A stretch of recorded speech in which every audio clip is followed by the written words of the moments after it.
Hello, hello, hello.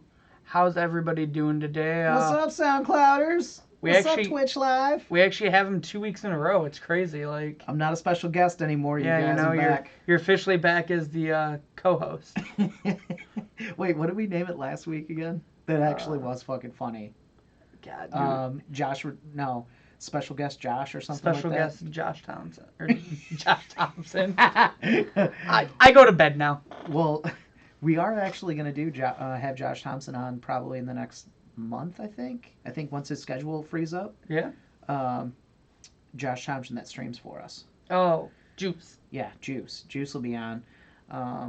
We need to get Russ on at some point. He was excited to be on. Yeah. You promised him we'd get him on an episode, and here we are 15 episodes in and still no Russ. 15. We've had 100 other special guests at this point. Well, yeah, because I was gone. Because you were gone. Yeah. We had, Brian Carey was on. Brian Carey. We had Chris on one. Yeah, Chris. We had Steve on two. Steve was on two. Novak, yeah. But who's on third? I think What's on third. Oh. Yeah. D's nuts. D's What's. Got it.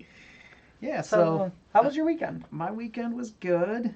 We went and stayed at the Casino downtown. We went to MGM.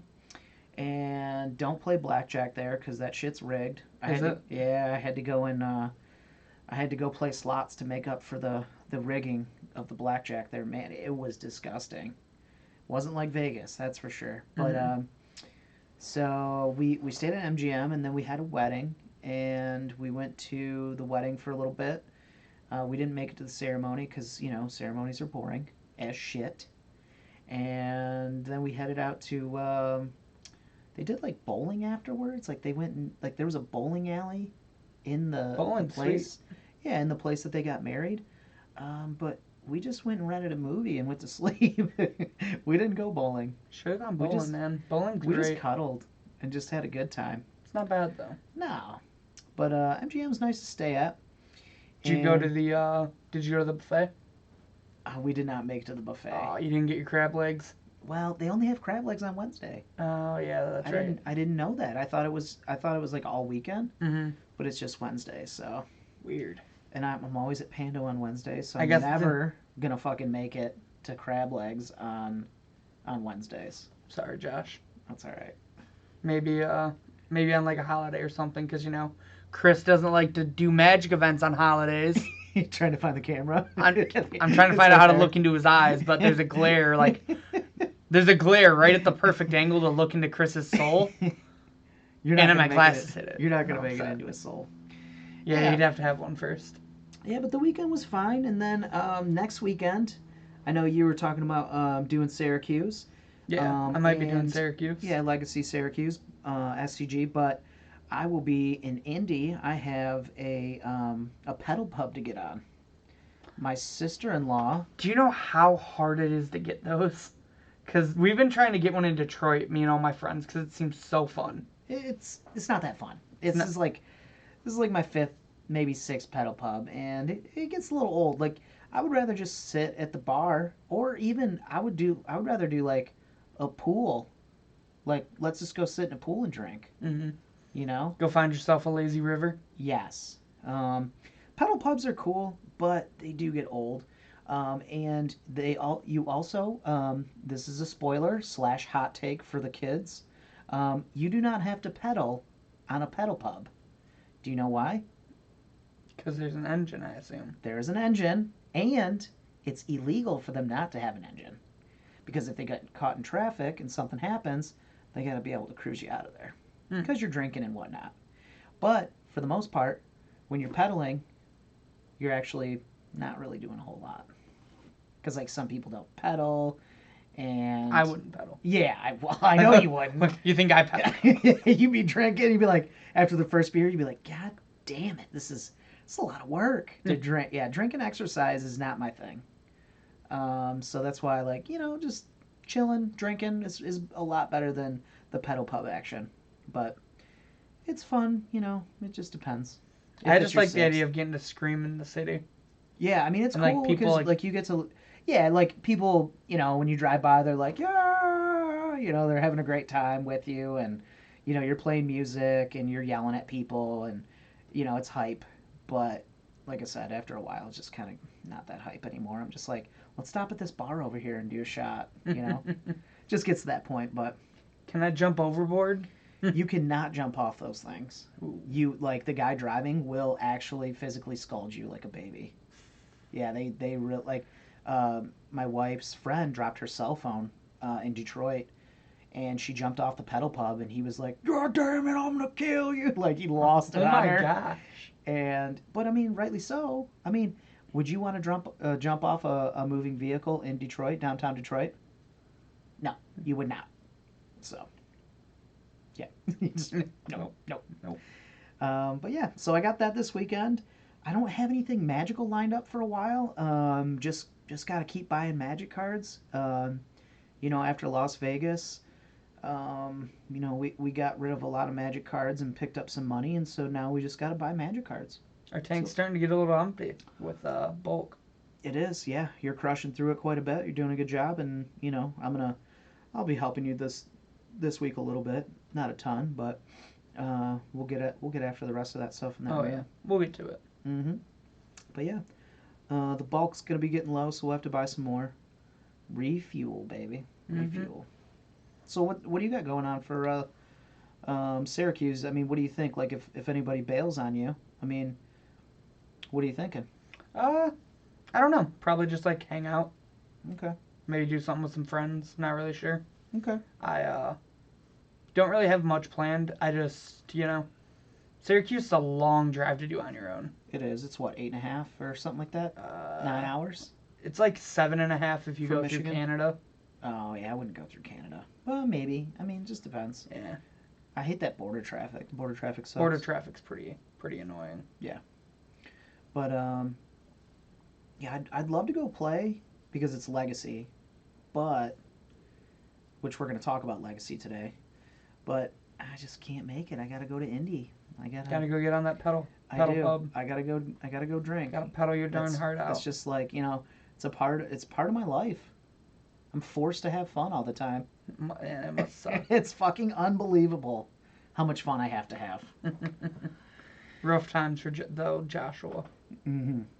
All right, so tell us our fun fact for today. Yeah, I'm excited. Our fun fact, if you like... You told me already, but tell the... I've told everyone, and I just keep telling everyone on everything because I find it amazing. Mm-hmm. I actually I mentioned it last week when I played the deck, and when I streamed for us. Mm-hmm. I mentioned it on Twitter. Now I'm mentioning it on our podcast. Nice. Because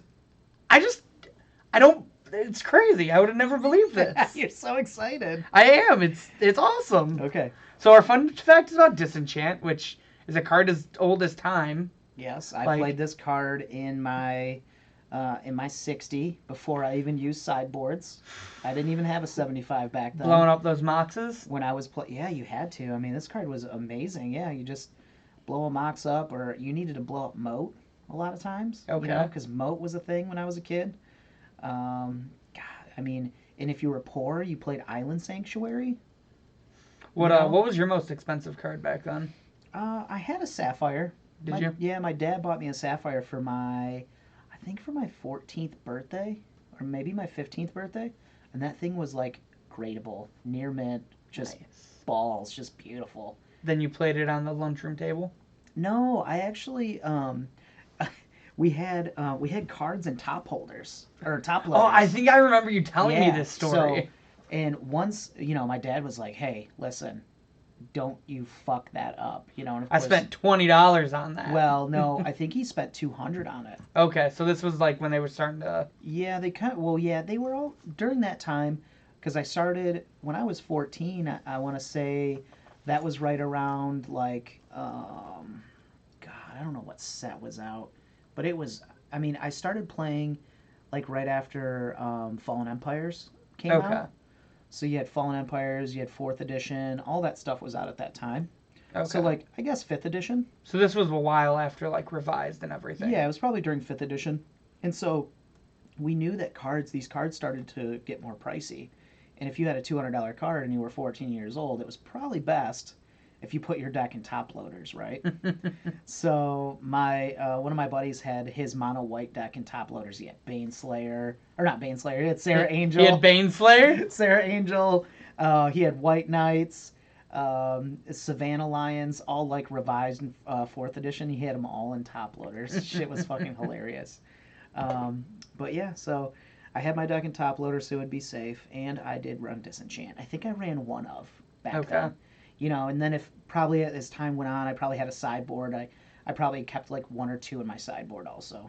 But back then you always played 1 or 2 Disenchants because you needed them. There was just a ton of artifacts, like the card Juggernaut, the 4 CMC. Yeah, I know that 5/3.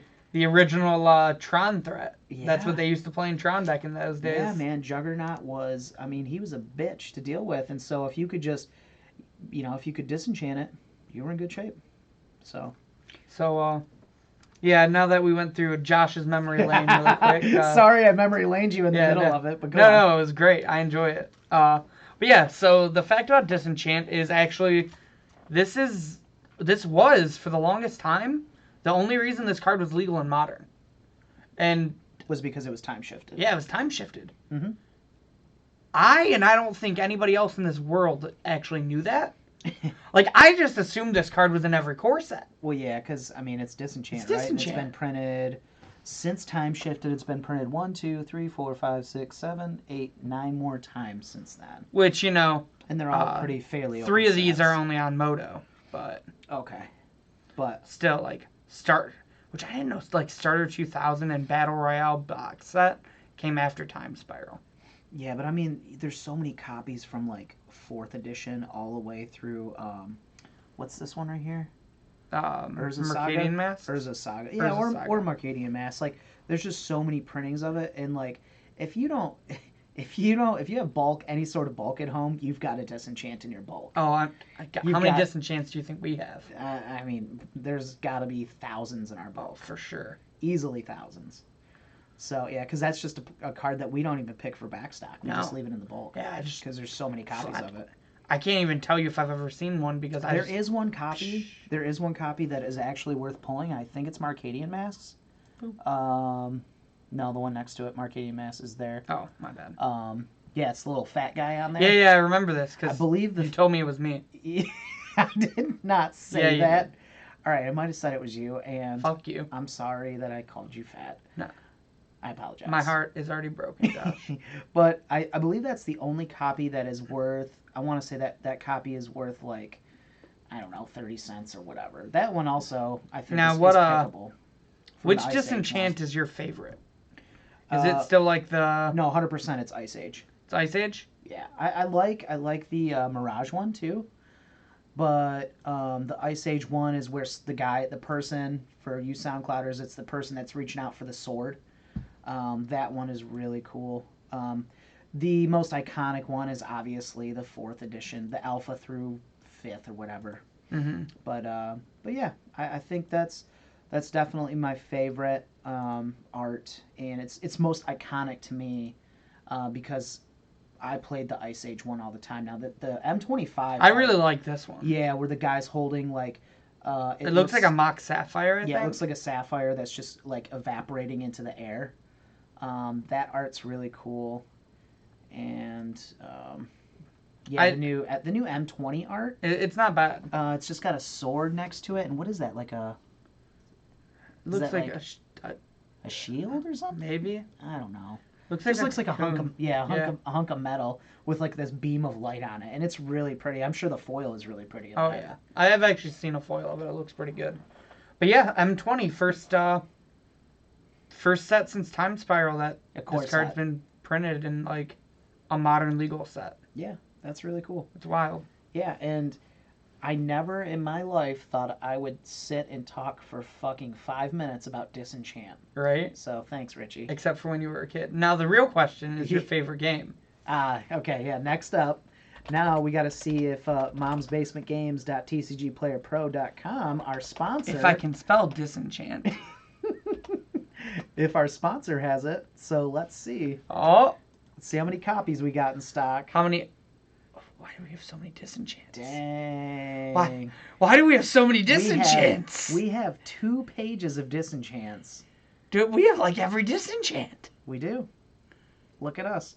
So if you guys disenchants are like expensive. they're we they're have quarters. We have them at quarters. Oh yeah. We said anything that's sub actually, quarter. I found the best disenchant. Yeah, that the Magic Player Rewards disenchant, which is just the M25 art, but it's the extended. M25 art, but it's a full border. Who needs text for disenchant? Who doesn't know what this card? We have 2 in stock. Yeah, you don't. If you need your disenchants, get these. Yeah, those are pretty from cool. momsbasementgames.tcgplayerpro.com /catalog/magic/magic/player rewards /disenchant. Holy shit. Nice, Richie. Very nice. All right, so what's up next? What's going on? Who's on top this week? So is it Quada Karina Brown? Well, that's Kata? 3 people, but I don't think Quada Karina Brown? No, that's FIFO Fada. Yeah, I like saying it as one name. It just kind of looks like one name too. Yeah, it's these guys. Yeah, these guys. So, this past weekend was what was it? Modern, Ununified Modern. Ununified Team Modern, which Richie, what does that mean to those that are listening right now? So that means, do you want to play Lightning Bolt? Yeah, you want to play fucking Lightning Bolt. I want to play Lightning Bolt because I love burn. Okay. Do you want to play Lightning Bolt? We'll get to that later, but for sure Josiah would want to play Lightning Bolt. Okay. So then he's my team member. Yeah. Okay. And I'm your third. And you're my third. Can you play Lightning Bolt? I could. But you don't want to. Probably not. Okay. You probably want to play Stoneforge Mystic. No. You want to play Tron? Probably. Yeah, probably. All right. So, but you and Josiah can both play Lightning Bolt. Yeah. So that's the cool portion about what they did this weekend is when you play non-unified, just the unified portion means that you cannot share cards in your 75. It's like what we had in Detroit. Yep. And so with that being said, you are able to play 2 of the same decks or 3 of the same decks if you'd like in your team. So the decks that went all the way to the top were Wurza. Yeah. And for those of you that maybe don't know what Wurza is, it's basically just Urza Lord High Artificer. It's Thopter Sword. Yeah, it's with Thopter Sword combo inside of it. The next deck that they were playing was Jeskai Stoneblade, which this is the first paper tournament that Stoneblade top 8'd. Put copies in the top 4 for this, but top 4. Oh yeah, they top 8'd. The top at SCG. No, SCG had they top 16 at SCG. That's what I thought. They top 8'd the challenge on Moto. Okay, that counts. Yeah. Sort of. But yeah, so Jeskai Stoneblade's what he piloted. A really interesting list. A lot of his card choices are really sweet. Like he's doing the Feast and Famine instead. He's got Giver of Runes, Geists. Yeah, it wants to. Basically, it's a Geist of Saint Traff type, like esque deck, right? Or it's even if you look at like a Death and Taxes type of list where you have your 4 moms in it. Yeah. And then you have some of your threats in there, just to protect them. Well, this is protecting your Geist. You also have the Stoneforge package. You have the creatures. You have Spell Queller, which is going to come down and counter a spell. And Queller also combos really well with Teferi because if they kill it or if you bounce it with your own Teferi, they don't get to cast their spell. Correct. They don't get their spell back. Which is where I really think a lot of the like Stoneforge decks are going to end up is like they're going to be blue-white, maybe blue-white X with, Queller Teferi as well as... Yeah, I like the fact that Teferi's static ability says you can only play things at sorcery speed, your opponents can, and then Spell Queller doesn't give the spell back. But the bad thing about it is that they're both 3-drops. And that doesn't deter me from saying, okay, well, you can't play that, but you have to be very careful how many 3-drops you have in your deck in Modern. It has to all, you have to have a good curve, I think. And if you're playing, I think that's one of the main reasons why there's only 2 Geists in the main board. There's only 3 Teferis. But I think Spell Queller, I think that is the most important 3-drop in the deck because it's a tempo card, it counters a spell, and it puts a body on the ground. And then that way you can equip your Sword of Feast and Famine, which he had in the main board, to it. So it's just a really good combination. Yeah. Geist, I'm not sold on Geist being needed in this deck. I know a lot of people love Geist. I'm not huge on the card personally. I mean, I kind of feel the same way. It's very tough to play it without a lot. Like he's only running 2 paths in his main board, Yeah. which is crazy because you want to get your Geist through, but don't forget. He is on 4 Bolt, 4 Helix though. Correct. That doesn't kill everything. Well, yeah, like I could have seen like maybe 3/3 and then 4 Path. Yeah, but you got to remember too is Giver of Ruins is going to give Geist protection from whatever color they have. So that really, really helps you in a spot where it's like, oh, you have 2 green creatures down? Cool, protection from green combat. And so then, your Geist is going to get through. Yeah. So I think Giver of Ruins kind of takes Geist to a new level in that you can play this card and it gives you that protection. So like if you need to, it gives the protection. So if you need to spot remove one thing that's, if you have a Path to Exile, you got to get rid of that 1 black creature and they have 2 other green creatures on board, you just give it pro green. Yeah. So you're good to go. The other list too that made it, other than the Jeskai Stoneblade, is my favorite. Burn, baby, burn, burn. Burn. You gonna finish singing that or no? Nope. Okay. We're done. That's all they get. Okay. So I have to buy our singles in order to get more lyrics from us. Now this week, they were playing 2 Fiery Islets and 4 Sunbaked Canyons. So they are on 6 redraw lands. They went up 1 more from what people were playing at the Open. Correct. So they said, well, let's play an extra one because we really want to redraw here when we're drawing lands. They went up to 4 crack, 4 smash on the side as well. Yep. Instead of the 3/3 on those. Trimmed a path for a Lavamancer also. Yeah. So that was one thing that I talked about was how do I fit in when I streamed this past weekend? How do I fit in Grim Lavamancer? Where does he fit in and how does he fit in? And that is a very difficult thing to figure out because right now everything is so tight. Because your payoff spells in that you have an extra 1 drop that 3 does damage. 3 damage in Skewer the Critics is very, very important as a 4 of in the main board, allowing you to get that quick early damage in because I found this card to be it's very awkward in Legacy to play this card, but it also when it's good it's amazing. It's Chain Lightning. Yeah, well, it is. It's Chain Lightning. But a lot of times, it cannot be Chain Lightning just because there's so much going on. There's so many counter spells in Legacy that I find this card to be sometimes difficult to use because if they counter your first spell, well, then you can't get Spectacle off and you can't do 3 damage to them. So I find this card to be... And if you draw multiple copies of it, then you're just like, shit, man, how am I going to do damage? And you can't play Grim Lavamancer right now on the main board because in Legacy there's so much Renin 6.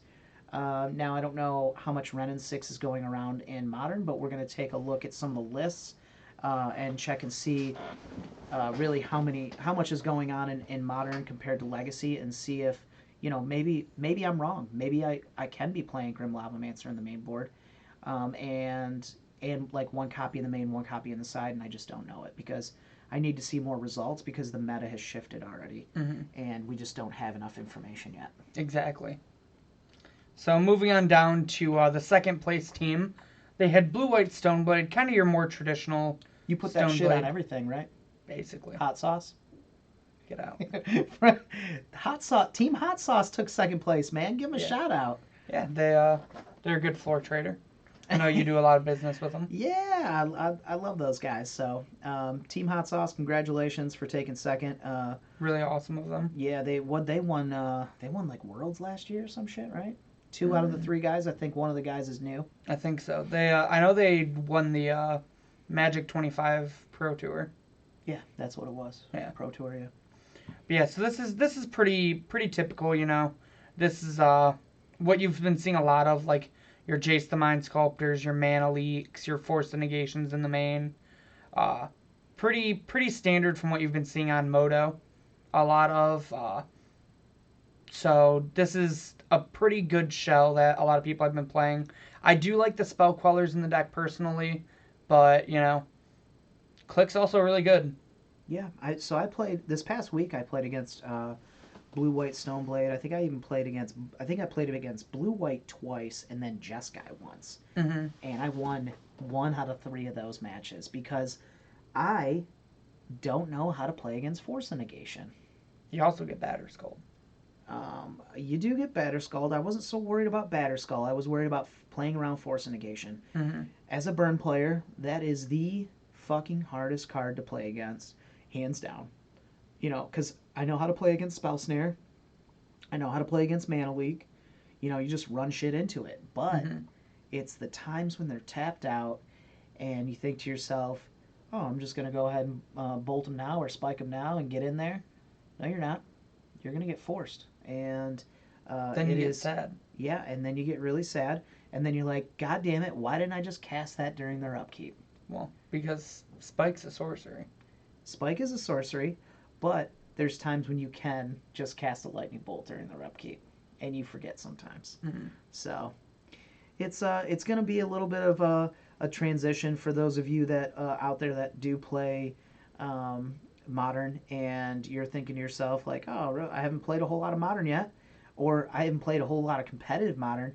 Well, you're going to have to learn how to play around Force and Negation because that card Card's started real. out. Yeah, it started out as a 1 to 2 of people were just messing with it, and then it is now turned into a 4 of.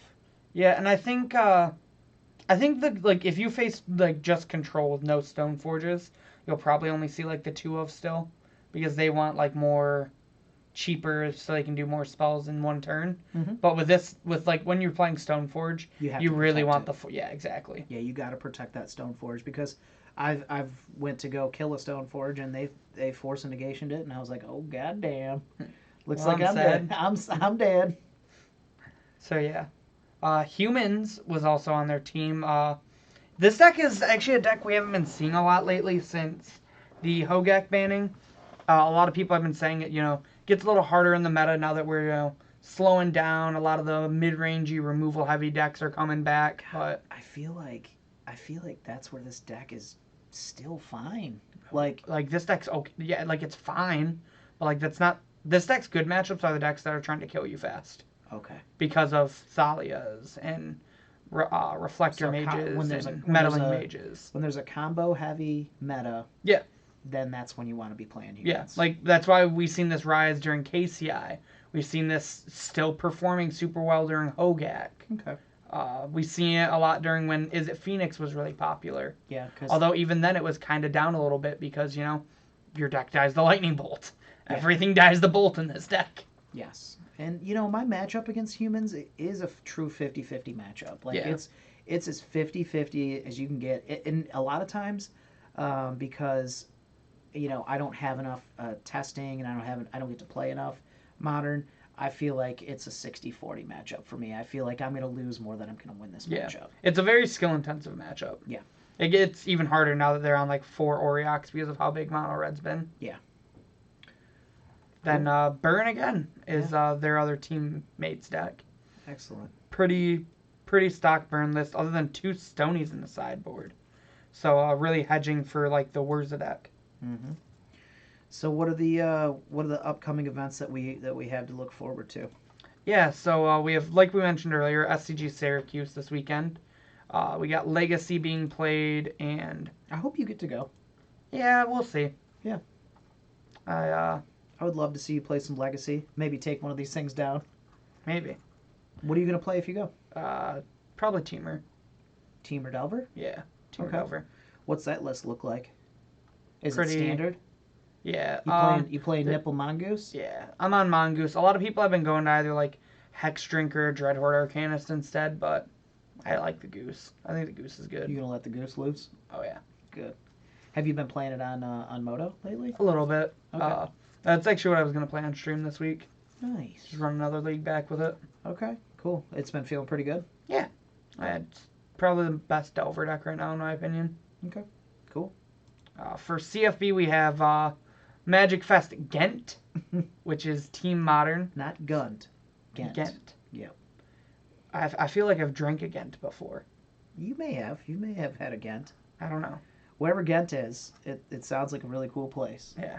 It's a soft. So yeah, that's the same tournament that we had this weekend here in the States. Yeah, This Team past Modern weekend. Ununified. Ununified Team Modern, which is what we also talked about at the beginning Or of the is it podcast. non-unified or ununified? It's whatever you want to call it. Potato, potato. I feel Fuck like you, it's Josh. non-unified is the word. I feel like it's fuck you, Josh. It's fuck you, Josh. Modern. Good. I like that. Yeah. Team. Don't forget the word Team. Fuck you, Josh. Yes. Modern. Nice. If we ever team again, can that be our team name? No, that's rude. You can't talk to your elders like that. I'm not talking to Terrence. Get off my lawn. Get off my lawn, boy.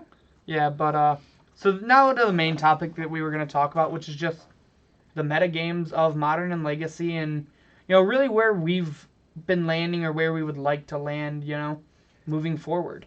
Yeah, I think I don't think this list is exactly shaped up correctly, and we talked about that last week, and we know that we're still going to have some time for these lists to shake out. But what's really cool is the number one deck is my sweet, sweet little baby, is Burn. Well, no, they don't play Gontis. They don't play Gontis, but it's okay. They're playing just regular red, white Burn, and so it's pretty cool. So, if this deck gets really popular, if Burn gets very popular, maybe we can finally see that Lightning Bolt ban in Modern. No, I might not be like the Burn guru in southeastern Michigan anymore. You'll always be the Burn guru. Nobody can ever take that away from you, Josh. No, they can't. Is it because I play it in Legacy and nobody has the balls to play it in Legacy? Nobody's dumb enough to play it in Legacy. You piece of shit. Fuck you. Look at me. I'm over here spiking the mic for the first time. Look at you. But yeah, like, Burn's really good, especially, like, while people are still trying to figure out the format.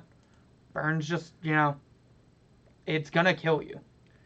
It is. I still, to be honest, like I said last week, if you're gonna be playing Modern, I recommend you're playing either a Stoneforge type deck with a combo in it, or you're playing Wurza, or you're playing Tron. Those are just better decks than Burn. I play Burn in every fucking format. I love Burn, but I would still tell you it is not the best deck, even though MTG Goldfish says it's the best deck.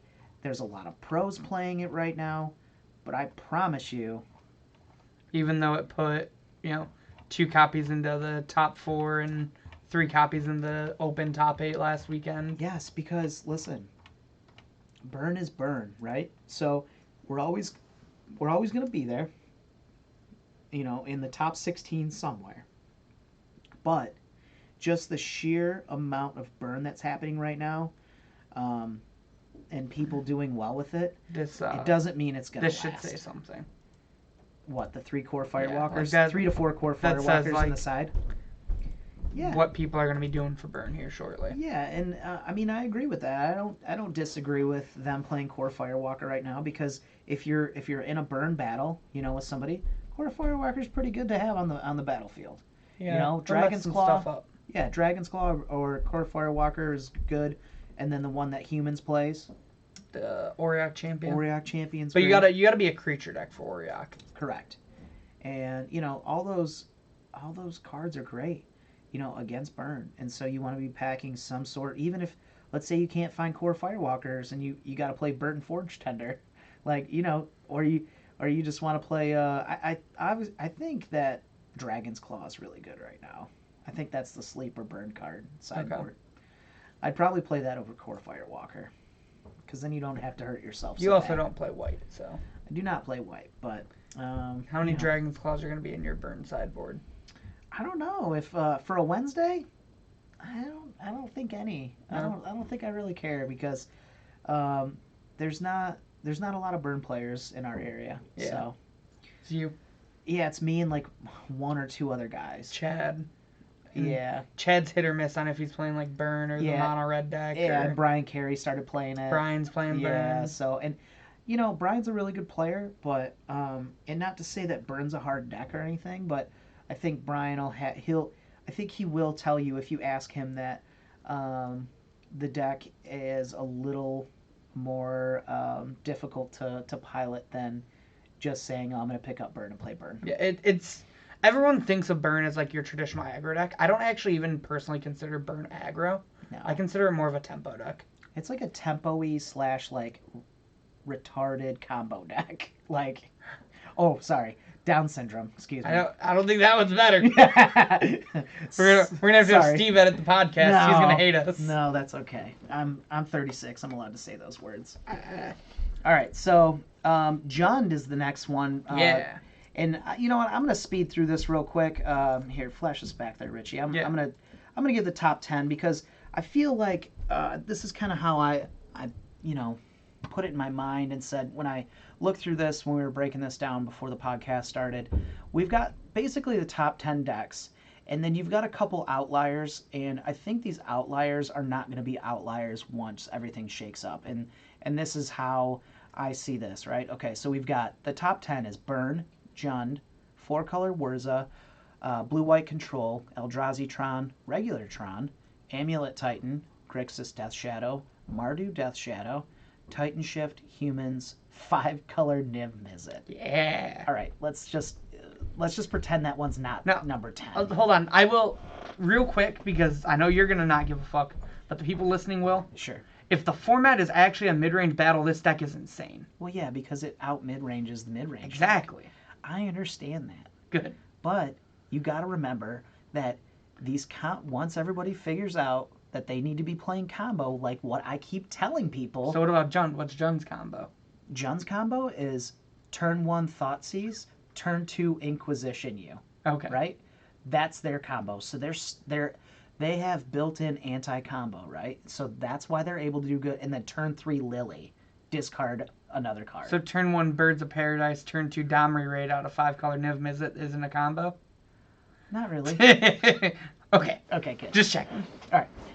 So those are your top 10 decks, right? And then you've got these outliers, right? And when you look at these, you have to say to yourself, like, okay, there's something going on here.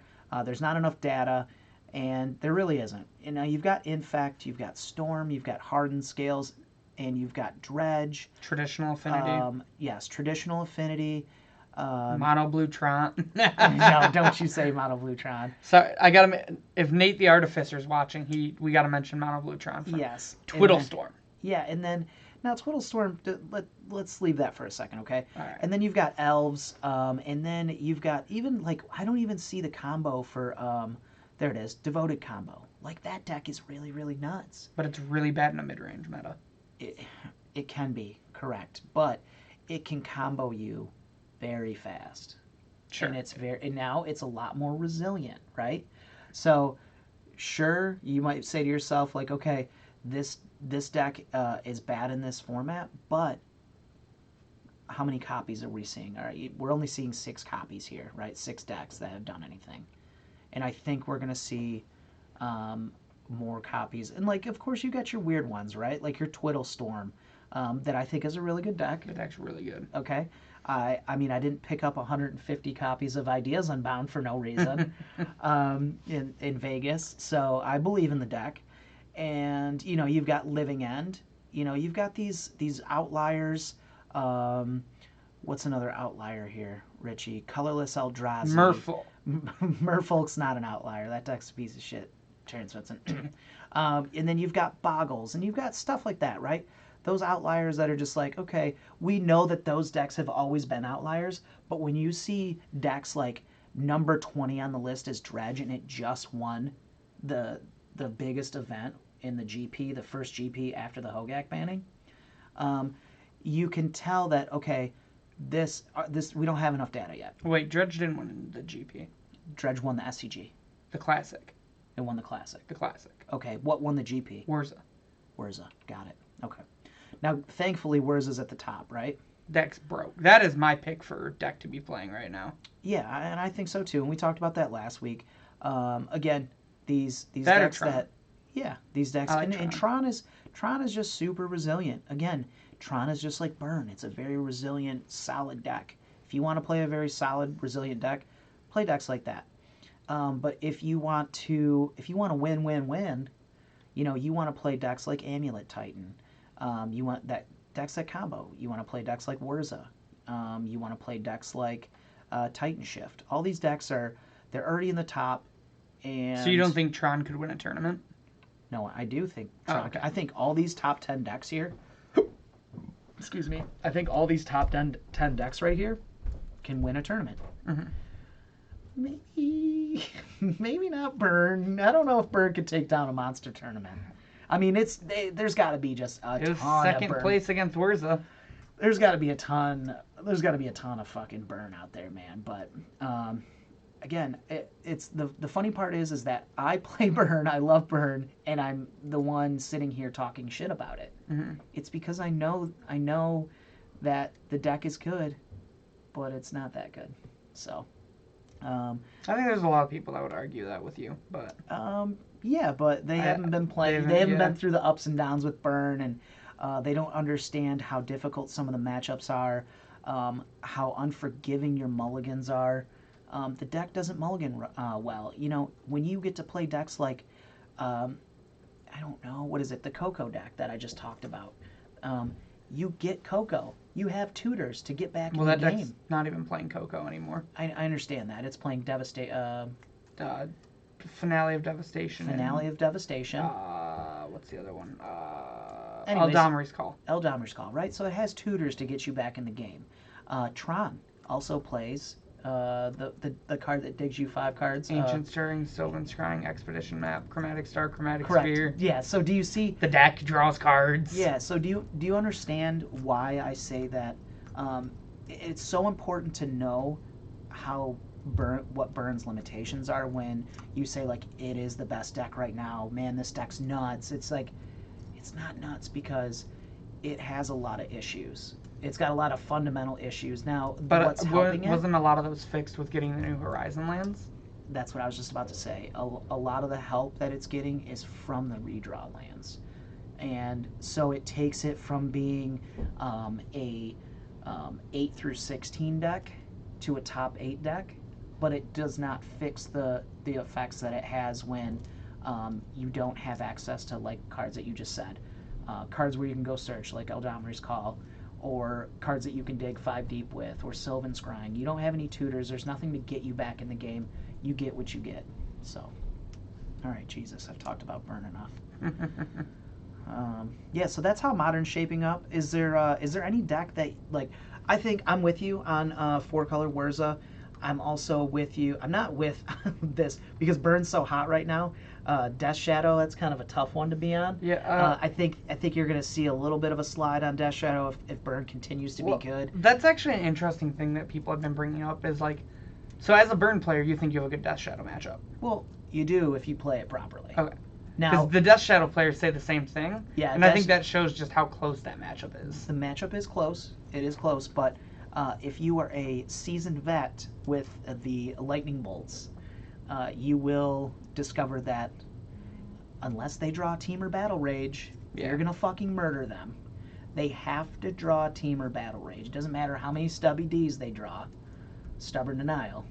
Does not matter. They can't give you the D enough? Yes, it is all about Teamer Battle Rage. If they do not draw that on you, they're fucking dead. Okay.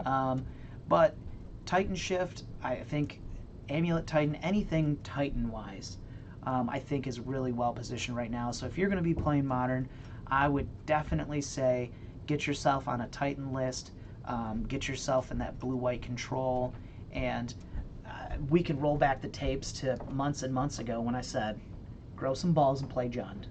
And now you see how well Jund is doing. Yeah. There isn't a ton of cards that have been printed that have made the deck better. You know, are there any? Well, Ren and 6. Other than Ren and 6.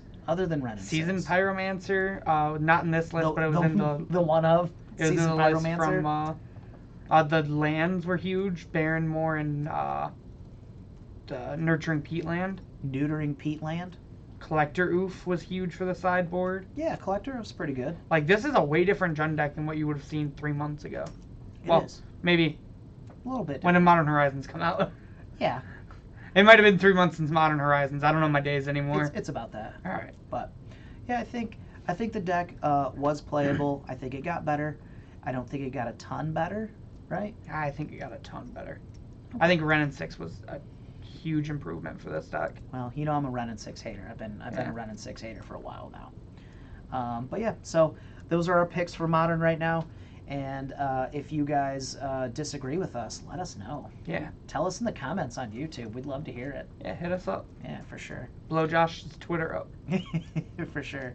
All right, so the next thing that we're going to get into, and we're going to talk here about... Legacy. Yeah, about 15 minutes here about some Legacy, because, you know, we like to keep it short, but give you guys some information if you guys are Legacy players. And I actually brought my list from my last... my last 4 leagues, was it? Something like that. My last 4, 1, 2, 3. Yeah, I got 4. So I have my results from my last 4 online Moto Legacy leagues. And it goes like this. Alright, so I played against Lands, Omnitel, Bomberman, Lands again. So I went 3-2 that league. 3-2. 3-2. Alright, so very good. Then I played against Stifle Knot, which is on. Yeah, where is let's on the list. You got it. You got to go way down. down. We're on it's a mission. Like right here. Let's get down to business to find. So I played against Stifle the Knot. Should we read what Stifle Knot is for all the audience at home? Yeah, sure. I mean, you know, for those of you listening, you might not know what Stifle Knot is, and so go aheed, Richie. So Phyrexian Dreadnought is 1 mana 12/12, trample, broken.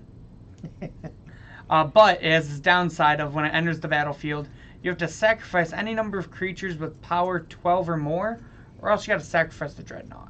But if you have a card called Stifle, or you can Vision Charm. Vision Charm. Now we'll get into that in a second. Yeah. Stifle, you just when you bring Dreadnought in, you counter the trigger. Yes, you counter that trigger. Just and like then, get it out of here. Yeah, and so then you just have a 12/12 for 1, 12/12 trample for 1. Now Vision Charm is super cute because it says it's a 1 blue, just like Stifle. It's an instant, and it says target artifact phases out, comma. So when you go to phase, when the trigger happens, you phase it out, and it goes away, and then it comes back in as that creature. And I think it comes back at like the beginning of your next upkeep. Yeah, It doesn't have summoning sickness because it's there, but it's not. And phasing's weird. Yeah, phasing is weird. We're not here to get into phasing. This will be a 2-hour podcast. Yeah, we're not going to get into phasing. The other cool one is the Renegade Doppelganger. Okay. Which basically, when your Dreadnought enters, you sack it, but you make this into a copy of it until end of turn. So this is your 12/12. Yeah. So but you can attack with it that turn. Yeah. So that's pretty neat. And then of course you play Delver Secrets. You played Narset because Brainstorm Ponder. Narset's just good. Yeah. And then you play all the blue cantrips like Preordain. Yeah. Brainstorm Ponder, Preordain, and then you play Days' Force Force. Will. Yeah. And so it's just got a pretty decent sideboard. So back to back. Yeah, you get to play back to basics. Look at those islands. Yeah. And then you get to play all kinds of islands and wastelands. So yeah. The deck is really cool. Is it really good? Probably not. I don't think it's really good. Something I'd play on stream at some point. You need to play this on stream for sure. I think you would love it. I do too. Okay, so moving on from Stifle Knot. Right. So I played Stifle Knot. Then played Dredge. Then I played Nick Fit. Then I played against 4-color Knight, which is basically like Knight of the Reliquary. Yeah, it's 4-color loam with Knight of the Reliquary. It's got the Wewe. And then 4-color Delver. So I 3-2'd that league also. And so I was on a little bit of a hot streak. And then I moved on to my 3rd league, which I played against. This one explains Legacy in a nutshell, if we're being honest. It does. I played against 4-color Delver, Blue-Red Delver, Grixis Delver, Rug Delver, and Black-Red Reanimator. Now, for all of you watching at home, this is probably the most accurate Legacy representation I've ever seen in my life. Yeah. So, now, I did 4-1 that league. I only lost to Black-Red Reanimator because I couldn't draw any of my... Didn't you, trim a bridge and trim a Tormod's Crypt like an idiot that week, too? Yeah, I was kind of changing it up, so... You're I haven't seen any Reanimator in a while. Let's save on some slots. Yeah, and they just get you. That could have been my first and last 5-0, you know? You're not Aaron or I. Yeah. So I went I went 4-1 that one, which was pretty cool, and it felt good. And then this past week, or no, I had one more league after that, which was, I think this was 3 weeks ago, 4 weeks ago. God, you're a serial killer. Yeah, it's crazy. I went 2-3 in this league. I played against Black Red Reanimator. What did I, oh, hold on, I got my notes here. Don't 6 when there's a Tormod's Crypt. Oh, so I played my Tormod's Crypt, and I was like, all right, pass the turn, 6 it, and I'm sitting there talking, and I just watch Entomb, Grizzlebrand, and I'm like, oh, hold on a second. I went to go grab a mouse, and I was going to pop my, nope, sure couldn't pop it because it was 6'd, and then I see Grizzlebrand get reanimated, and I was like, You know, if you push 5, it'll like take the F6 off. I know, but I didn't have You weren't quick enough? I wasn't quick enough, and I just watched Oh, it you all gotta be happen. quicker than that. Gotta catch that dollar. So I believe I had a chance to 3-2 this one also. I played against Death Shadow. I won that one. Then I played against Storm and got turn 2'd 2 games in a row. Just got dunked on. Get shit on. Yeah. And then I played Storm. against Bug Mid-Range, and I got him.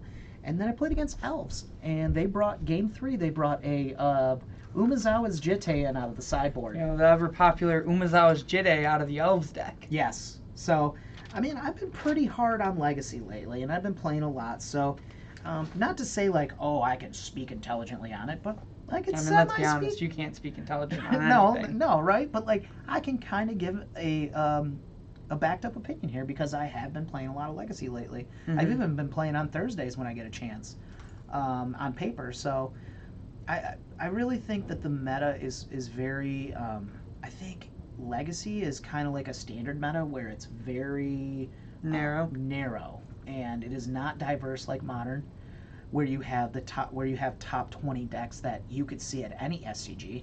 You could see 5-color Nuke Mizzet at an SCG. I've done it. Oh, easily. But I think Legacy. I think you need to, if you're gonna go to a Legacy event, or you're gonna prepare for a Legacy event, I believe that you need to look at the metagame breakdown online, because when I looked at this, I thought to myself like, okay, it kind of looks weird, but the more I look at it now, it kind of makes sense, because the 4-color Delver, and going back through my list, the 4-color Delver list, like, you need to be prepared for Delver, because it goes 33 top decks, right? And then the next closest at number 2 with Black Red Reanimator is 14. Mm-hmm. So, you know, when I went 4-1 in that league, I played against 4 out of my 5 matchups. We're all Delver. And the other one was Black Red Reanimator. It was the top 2 decks, just back to back to back. And notably, I mentioned this to you before, the one thing I don't like that they do is they do group Teamer Delver and 4-color Delver together. Okay. So sure. Because they are different decks. Like, the way that they play and yeah, they are. their card choices are different. I mean, and not every single Delver deck is the same, right? Yeah. I mean, there are different Delver decks, but I think that it's okay that for the masses, you can kind of lump this and say, like, okay, here's your Delver decks. But if you want it to be a little more refined, I think you have to do the work on your own. You know, you got to look at these decks. You got to be playing against them to know that they're different. The other top decks here, I'll run through them for you. For those that are listening, you've got 4-color Delver, you've got Rakdos Reanimator, which is Black Red Reanimator, Ad Nauseam. You also have Golgari Depths, which is just your black green Mox Diamond crop rotation. Get you on to Sometimes hopefully playing Hogak now. Yes, and yeah, we'll get to that. And then you've got Azorius Stoneblade, Sneak and Show. So those are your top 6 decks. And then the next 6 are your basic red-green land decks, which is still just will grind you out of the fucking game. Punishing Fire is in there. And then you've got at number 8 is Hogak Depths. And so what they're doing is they're playing Depths along with, they have an 8/8 Trample. Some of them are also playing the combo in that deck. So I know the Hogak Depths is not, but there are some lists like the one that Terrence is running right now. Yeah, that's That's basically that one's right here. Yeah. They just call it Hogak. Yeah, they just call it Hogak, and this one's pretty far down the line. It's the modern deck. Yeah, it is. It's the modern deck, and if you're at a tournament, you may see if you're playing 9 rounds of Legacy, you may see this deck. And so this deck has go back to it. I kind of want to read it for everybody. Okay. It is the modern deck, and if you don't know what it was, it has 4 Hogak. It's got Stitcher Suppliers, Blood Gas, Gravecrawler, Carrion Feeder, and then you have access to Cabal Therapy in the main, where you can sacrifice your Stitcher Suppliers to get value or your Blood Gas to bring them back. Which this deck is very, very resilient. This deck is, if you want to play a really, really fun deck, play this deck. This deck is nuts. And then it also plays the fun $2,000 deck. Yeah, well, the mana base. I mean, we're talking about Legacy, so people know, like, hey, if I'm going to be building the deck, I probably either have it or I'm going to work towards it. The predicament I'm in right now is I want to build Urza. I can get 3 traps for less than Urza. Oh yeah, yeah, it's one of those things. But the cool part about this Hogak deck is that it plays Altar of Dementia, and it not only can, and I've done a lot of testing against this deck lately because a friend of mine plays it, and the Altar of Dementia combo is really legitimate. You can just, kill somebody. Mm-hmm. And so it has that combo in there, and then it also can just put an 8/8 out there and just kill you that way too. So it's like Merfolk in Legacy. it is not. But yeah, this deck's really cool. But some of the other decks that you're gonna see, other than the Hogak depths, that they have on here is 4-color control. Which what is 4-color control, Richie, in Legacy? Yeah, so there's actually like 2 different variants of this deck.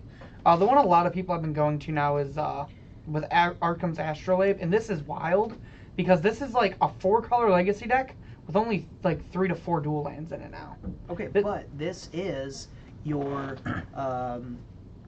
this is almost check pile-esque, correct? Yeah, it is check pile. Okay, so that's what I'm saying. Like, that's what you want to kind of tell everybody. Like, oh, this is check pile, but now they're playing Renin 6 and Astrolabe. Yes, Renin 6 and Arkham's Astrolabe, because it gives them that consistency, along with Renin 6 just being the most dominant card in Legacy now.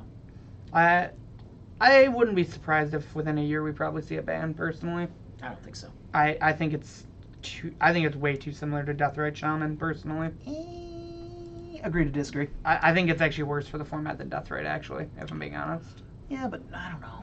Depends. Nobody really cares about Legacy, but we'll see. People care about Legacy.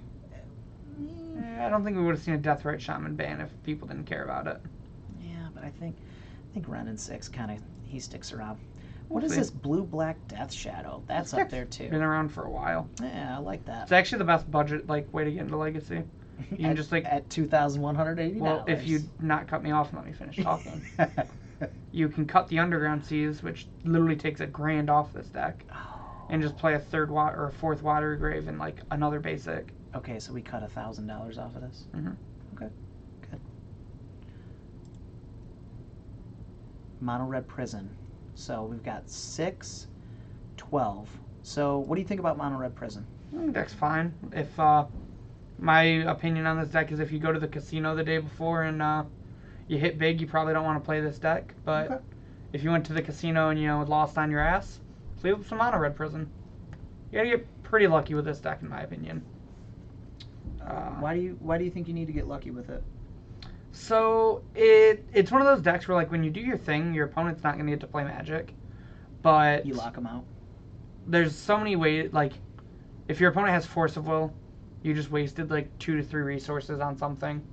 So you got to try to build back up before they kill you. You could have the wrong piece of hate, you Chalice of the Void Depths, and they're just all right, 20/20. Mm-hmm. You play your Blood Moon, and they go basic island, basic plains, Snapcaster my Ponder. Okay. I think that there's a lot of ways that this deck can just have its cards line up awkwardly. Now that being said, I think this deck's fine. It's a deck I've even considered playing before in Legacy. And I just think that there's a lot more variance in this deck than there is. It's like you were saying with Burn, for example, in Modern. Like, sure, can this run a tournament? Yeah, but things have to line up right for it, in my opinion. Yeah, it's got a lot of downsides because it doesn't mulligan well. Yes. Because you have to have all your resources. You've got to be able to pitch a Simian Spirit Guide. You need a Soul Land in that you need to draw an Ancient Tomb or a City of Traders in order for the deck to go off quickly and effectively. So. And then if not, you need like a Chrome Mox or another Spirit Guide even. Yep. So then you're using like 4 resources to play 1 card. Yep. And then if you draw the wrong portion of your lockout pieces, let's say you need a Blood Moon and you drew Chalices, and you're like, oh, I'm going to Chalice instead of Blood Mooning. Well, that may kill you. And you know all about that. You played the Dino deck for a while, Yep. So you know exactly what I'm talking about with that. Absolutely, yeah. So I think this deck can be a top deck. I'm not sure if it needs to be in the top 12 or not, but I think it gets played enough. This isn't saying like, oh, these are the top 12 best decks. No, it's not. This is the best represented by like how they've done. Yeah, this is the best representation. Exactly. As of lately, so. Maverick is like, Maverick and D&T I talked to you about, like, I am not surprised to see these this low because of how bad they are into Red and 6. And the one thing about Legacy is, yes, you see, like, just looking at this, like, if you don't look at numbers, you just look at decks, you're like, wow, you know, this is kind of diverse. But when you really look into it, 10% of the meta is Delver decks. You know, everybody in Legacy loves their blue cards. They love their Force of Wills. They love their Dazes. They love their Ponders. Yeah. And going through a tournament, you will most likely face what I would say in a 9-round tournament, I wouldn't be surprised to face Delver 3-4 times. Yeah, absolutely. To where like every other one of these other decks, other than maybe Reanimator, you might face twice. Everything else you'll probably only face like once. Yep, I agree with that, because that's how all my online basically feels. Is, I mean, yeah, I had that one league where I played against 4 out of 5 were Delver, but I don't see Delver as much as I'd love to, you know, because that matchup's amazing. But you know, I just don't see it as much online. I think the online is very different than paper, and it always has been, always will be for sure. Just because there's different people playing it, so different. Well, and plus like card accessibility is different. Like, yeah, it is. It's easier to go and get, you know, mono red Prison or, you know, Burn in Legacy than it is to go and get your Teamer or 4-color Delver deck. Yeah. Yep, and those people that usually play on paper, they're not to say that they're more serious than the online players, but you know, again, it's accessibility and whatnot. So exactly, like a lot of people, if you're going to play a Legacy tournament, you either have access to the cards or you know someone who you can you borrow them. Yep. Do a little PB touch for. But speaking of money, let's hop into finance, shall we? We shall. We got the Baron, I think his name is. Yeah, the Baron. I don't know if I'm into that guy yet. Yeah, you know, we'll see. I think I don't know. Can we get you dressed up like that doing finance? Sure. I mean, I like gimmicks. Like, you know, I dressed up in a dragon or a dinosaur costume. I'm into gimmicks, but I haven't met this guy. I saw him when I was in Vegas, and I wanted to go talk to him, but I think I'd rather talk to him not when he has to be in character. You know, I'd like to talk to this real guy instead of the Baron.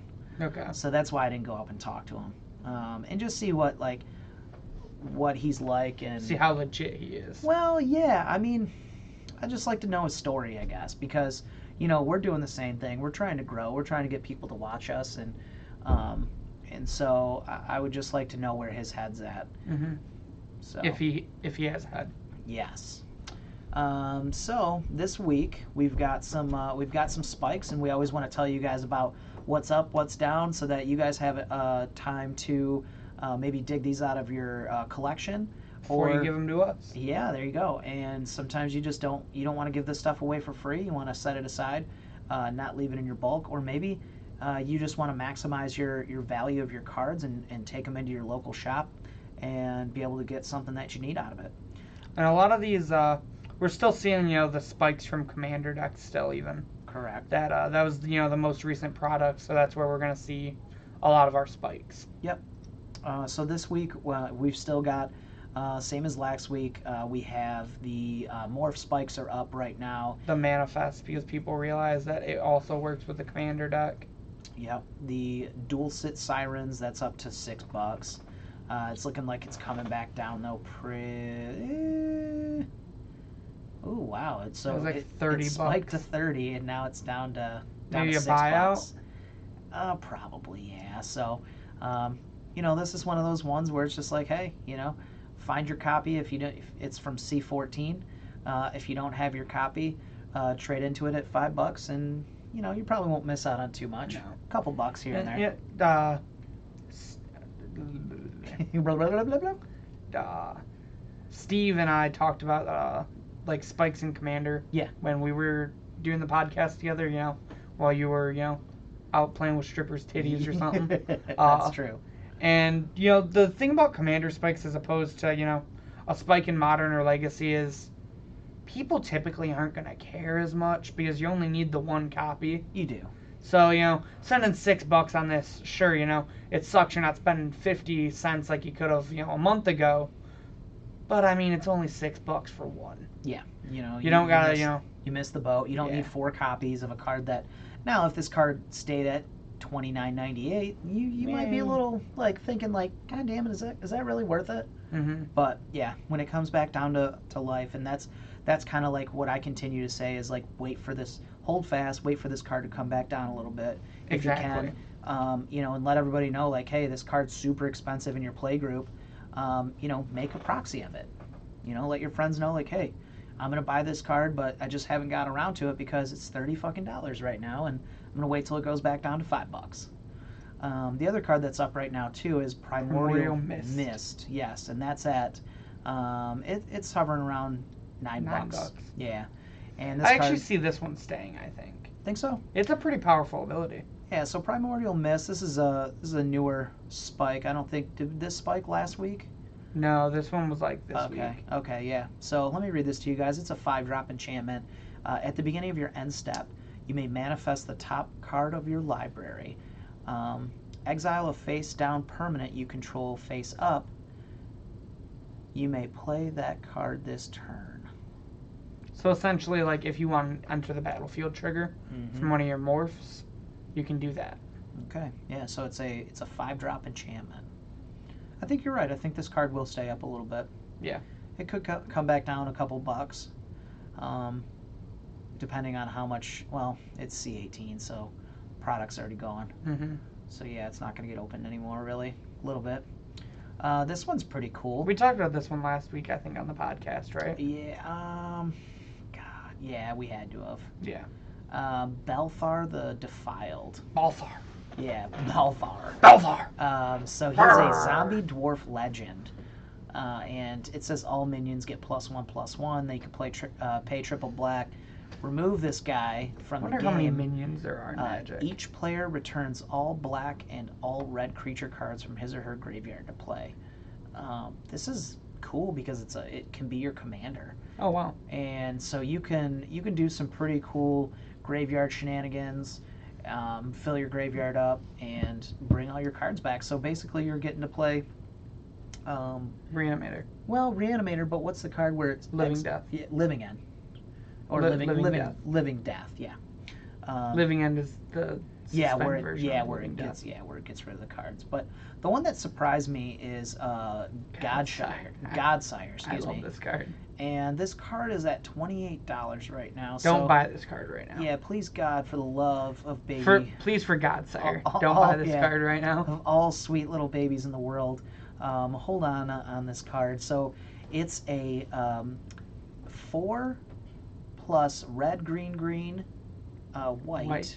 So it's a Naya. 8/8 Mythic Beast. It has Vigilance, and it says tap, put an 8/8 Beast creature token into play that's red, green, and white. It spiked because of the new Proliferate or Populate Commander. Yeah, I mean, it's just an 8/8 Beast in Commander. Well, that's the second biggest token you can make. Okay. The only bigger one is Merit Leash. And making copies of that doesn't do a whole lot. Yeah, because it's legendary. Exactly. Yeah. Yeah, so wait for this card to go back down to I think 15. $10. You think might stay up a little bit? Yeah, I think so. Okay. Yeah, 10, $15. Wait for it to go back down. It will. Now, can you explain this one to me? So Dio-chan, Artful Beauty. Mm-hmm. This is a oh god, what is this? Portals? Is this a Portals card or no? Portals, yeah. Okay. But it looks like no. So it's a one. Portal wasn't white border, was it? Yeah. This is I can't remember what CM stands for. I think Commander. No. So this is a God, I don't know. Look this card up. Yep, working on it. All right. So this is a 1 red, 3 colorless legend creature, and it's a 1/1.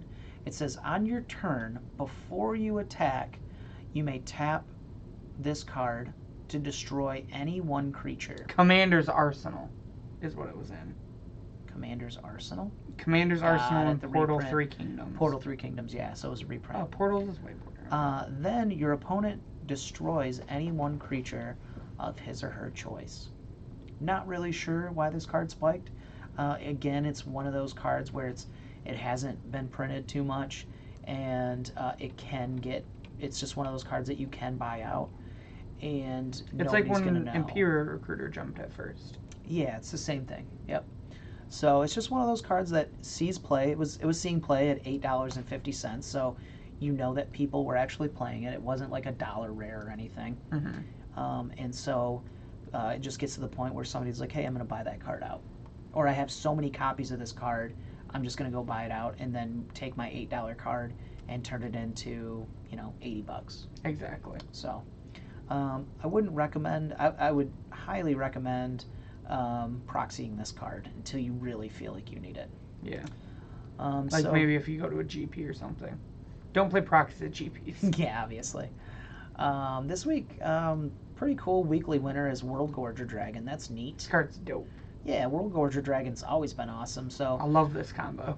It's very cool to see this card actually probably, I think, be where it's supposed to be at. Yeah. It is it's a 6-drop 7/7 mythic. So I think it's a pretty good spot being at $8. So I would say that this card will probably stick around $5. I think it went from like $3 to $5 with this spike. Jump because of the new commander. Yeah, that lets you play, Yep. more Rakdos Reanimator style decks in that format. You get to reanimate this guy and blink shit. So we got Godsire. And then these are outrageous to me. this just makes sense to me because of like everything that I've seen in the past. It doesn't feel good as a player. Now that Stoneforge Mystic has got unbanned, this is the big thing that you're going to see, and you're going to see this for probably the next couple months. It was much like Jace the Mind Sculptor when he got unbanned. It was like people were messaging me wanting like $200, $300 for their Jace the Mind Sculptor, and then it went back down. It got back down to around $80, and then he's slowly been creeping back up to like 100, 120. The thing with Jace, though, is like right after they unbanned it, we had a reprint. I don't think we're gonna see swords anytime soon. It's a possibility that we'll see him in another commander set. Maybe. I don't know, they don't like printing big ticket items in commander decks, just because they don't like people buying them off the shelves just for that card. Okay. That's my only worry. Yeah. I feel like we'd need like another master set to really, or like a conspiracy set maybe. Okay. Yeah, like I said, this may continue for months and months and months. These are just outrageous. Yeah, for what they are. Sword of Light and Shadow's at $60 right now. Sword of Fire and Ice is at 108. And then Sword of the Meek just continues to keep creeping up. Sword of the Meek is the one that actually makes sense to me. Okay. Because I could see that one happening even without Stoneforge, just because the Urza deck is absurd. Yes, the Urza deck is really good. But like, Light and Shadow and Fire and Ice aren't even the ones people are playing a lot. Yeah, they're like you're seeing a lot of Feast and Famine. Yeah, Feast and Famine too. But you're gonna have to weather the storm on this one. And if you're gonna play, no, weather the storm's for against burn. Yeah, it is for sure. God damn it. So Sword of Fire and Ice and Light and Shadow, do yourself a favor and get these copies because you're going to need them to play. I mean, you don't really have a choice. You can't hold fast on this stuff. Do your best to trade for them. It's very difficult to trade for them, but I just would wait personally. yeah, I would say find a store. If you can't find any local people to trade this with, find a store that gives you a big enough bonus that way you can trade in some stuff that you have that it's not really going to hurt too much, right? So let's see, what do we got for cheap pickups? We got some good cheap pickups this week, Richie. Gideon Blackblade. Yeah. This guy sucks, doesn't he? He's good in standard. Is he? Yeah. Yeah. So Gideon Blackblade's down to $8. So if you need that guy in standard, or you feel like maybe the meta's going to change here, what, right now? Well, he doesn't rotate. No, he doesn't rotate, but the rotation happens when? Like next week or something? This week? Whenever the new set comes out. Okay. It's like about a month, I think. About a month. Okay. It's like end of September. Yeah, so I would say like the preemptive, going to get me a Gideon Blackblade, couple of them to run. I'd say do that now. All the like 3-mana planeswalkers from War of the Spark I'd keep an eye out on. Yeah. Because like 3 mana is really where you want planeswalkers to be. Yeah, in standard. Yeah. Yeah. Flagstones of Trokir, that card. Now, this is bottoming out. I think this is one of those ones where they just added in because I think you can get the new copy for like $3, and this copy's like $7.45. I still think $3 is too low for this card. I think so too. I think it's a really cool, unique effect. Yeah, I think it's awesome. This card is buy. Yeah, this is buy this card. Yeah, if we had that little buy button like that one guy that does the stocks and stuff on TV. Echo of Eons is right now is Time Twister. So it's a Time Twister for its flashback cost, but it costs 6 and it's out of Modern Horizons. We got to get someone to play the Echo Storm deck in Modern. Aaron was going or to. not in Modern, in Legacy. In Legacy, Aaron was going to, but I don't think he did. We gotta get someone to play that deck. Yeah, that deck is a wild ride. Yeah, I played against it. I actually won against it because they didn't go off. But yeah, this card is this card I would highly recommend. It's a mythic. It's something that that does something very powerful, and this card will not stay. It came pretty out unique too, in my opinion. And it pre-ordered at $43, almost $44, and you know the set's gonna get almost opened. a 6 times drop. Yeah, the set is gonna get opened a lot, but this card will not stay. I see it being about right here between the $20 and $25 mark once it starts coming back up because it's very similar to Cyclonic Rift. It's at that same power level, not the exact power level, but it's in that power level range, I think. And you know, I think this card has a higher power level than Cyclonic Rift. It can have it, yeah, in certain decks, for sure, absolutely. But I think because Cyclonic Rift is at about between $18 and $22, it kind of stays in there, and so I feel like that's where it'll stay. But I don't know that it's because it's like Modern Horizons. I don't think was open that much. I think that's why we see like $100 Ren 6s, $100 Urzas. I think this card's just down because nobody's playing decks with it, and I think like once we actually see like someone break a deck out, that's when we'll see this card start to rise. Yeah. Yep. So get on that Esper Echo of Aeon Storm deck in Legacy. Hell yeah. And buy 150 copies of these like Josh did Ideas Unbound. There you go. Absolutely. God, could you imagine owning 150 Mythics? That'd be crazy. Right? You'd have to do a lot of work for that. Yeah, so make sure that you guys also do yourself a favor if you're listening now or you're watching us in the future on YouTube. Find us on Twitter. Yeah, find us on Twitter. Tweet at us. I'm the one that I have is at Mom's Basement MTG, so I try to tweet out as much as possible for you guys daily, but you I don't can see always get Josh daily. actually riding an eagle on his Twitter. Yeah, you can. I'm riding the eagle, baby. No, like there's a real life video on it. You just got to scroll through enough. Yeah, you got to get there. And then also, please do yourself a favor and follow Richie. He's got some good content. He does things all the time. He's always going to events. So I try. Give him a follow. Say hi to him. Hear me freak out about Disenchant because it still blows my fucking Oh mind. my god, you guys, Disenchant. Dude. And he's at Richard Shit, cray. T MTG, so follow him there. And do yourself a favor too, and check out our content on YouTube and follow us on Twitch because we do giveaways every single month. And I still don't have our giveaway done for this month, but tomorrow. I'm trying for you guys, chat.